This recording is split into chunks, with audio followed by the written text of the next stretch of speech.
చాచి అడుగుతున్నాం, కొంగు చాచి అడుగుతున్నాం, మీ ఆడబిడ్డలం అడుగుతున్నాం.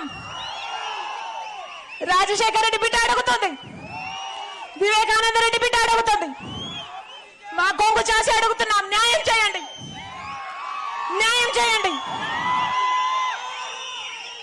మీరే నిర్ణేతలు, మీరే నిర్ణేతలు.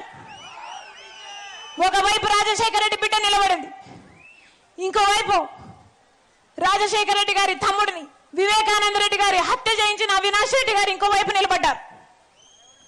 మీకు ఎంపీగా ఎవరు కావాలో, రాజశేఖర రెడ్డి బిడ్డ కావాలో, లేకపోతే హత్య చేసిన అవినాష్ రెడ్డి గారు కావాలో మీరు తెలుసుకోండి. నిన్న రాత్రి నేను ఒక వీడియో చూస్తూ ఉన్నాను, వీడియో క్లిప్పింగ్ ఫ్రమ్ పులివెందుల. అక్కడ మా షర్మిలమ్మ కొంగు పట్టుకొని ఓట్స్ అడుగుతుందండి. ఈ పాలిటిక్స్లో సెంటిమెంటు ఈ కొంగులు పట్టుకొని అడగడం వల్ల గెలవగలిగితే మరి లీడర్షిప్ క్వాలిటీ ఎక్కడుందండి? అక్కడ మాటకు ముందు వైఎస్ రాజశేఖర రెడ్డి కుమార్తెనో అంటుంది. రాజశేఖర రెడ్డి అన్న ఉంటే కన్నా ఇలాగ చేసేవాడా? ఒక లీడర్కి ఉండాల్సిన లక్షణాలు ఏమున్నాయండి?